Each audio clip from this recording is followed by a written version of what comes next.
Welcome to Hoboken. Here you get a historic city on the Gold Coast of New Jersey. This is right across the Hudson River from New York City. What you really get with Hoboken is beautiful brownstones, charming character, tree-lined streets, and relatively affordable pricing for brownstones compared to New York City. This is to say that you have so much embedded within this city about the restaurants, the shops, the culture, the diversity. You don't get all of that in most areas of New Jersey, but in Hoboken, you get it all in one beautiful package. It is the mile square city, meaning you are never too far away from where you want to be. If you want to get on the PATH train, if you want to get on the ferry, if you want to go to a park, it's usually all within 10 to 15 minutes walking distance of you.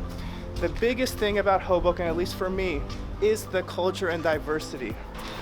Amongst the history of Hoboken, you have so much, such as this is exactly the location where the first recorded baseball game was actually taking place back in 1850s. Another interesting tidbit for those of you who are history buffs is Frank Sinatra was actually from Hoboken. You actually have restaurants in his name throughout Hoboken. And people do tend to like those little characteristics of the gentleman that sang New York, New York actually came from Hoboken. Would you know it? New York, New York. As you walk through the streets of Hoboken, you see the history behind it. You see these brownstone buildings, some being as old as from the 1812. Most of them do fall into that range of around the 1840 to 1890s, and that's how you get such character throughout the city. Now, we're not just limited to just brownstone buildings. Of course, you get the waterfront, you get the luxury high-rise buildings, you get the diversity of all of the bunch. You get everyone and everything that you want out of the city, because this city is everyone's desirability. To contrast all of the brownstones, you have the luxury high-rise section. This usually sits along the waterfront of Hoboken, and this is where you get some of the more interesting buildings. You have Hudson Tea, which of course was a tea factory. You have Maxwell Lane Complex, which was actually the original buildings of the Maxwell Coffee Company. You have these factory conversions mixing with the new luxury buildings, which presents a charming yet still luxurious setting along the waterfront. You'll get the views, you'll get the beauty, and for the most part, you're gonna get easy accessibility for all the things you wanna do. So the waterfront is self-explanatory, but it does require some highlighting.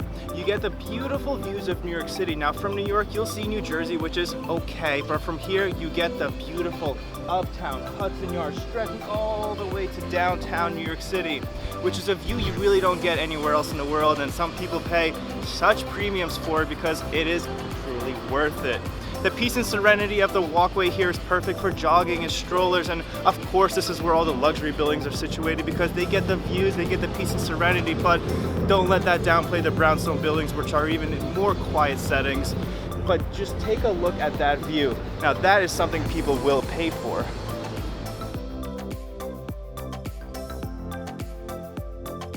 How can I talk about Hoboken without talking, of course, about the Hoboken real estate, and just beyond the real estate, of course, the pricing. Everyone wants to know how pricing is in relativity to the rest of New Jersey, to Jersey City, and to New York City. Well, compared to New York, of course, the prices are half, a quarter, 20% or less. A brownstone in Hoboken will range you from 1.5 million to 2.8 million plus from there, but it's nothing. It's nothing compared to the New York City pricing that you get in Soho, NoHo, and all the different new neighborhoods being created within Manhattan.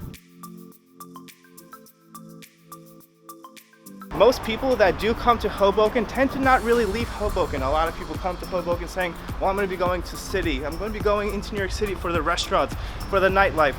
But they don't. They end up staying in Hoboken because Hoboken has all of that for them already. One of the last things that people come to Hoboken for is the lack of traffic. They're coming from New York City, Brooklyn, Queens, and they're coming here because there's no traffic and because it is quiet and more affordable. This lack of traffic is seen throughout the entire city. We have a grid pattern throughout, and you're not gonna have traffic jams on every single street with stoplights and all that. No, none of that in Hoboken, which keeps the area peaceful, quiet, serene, and a great place to live.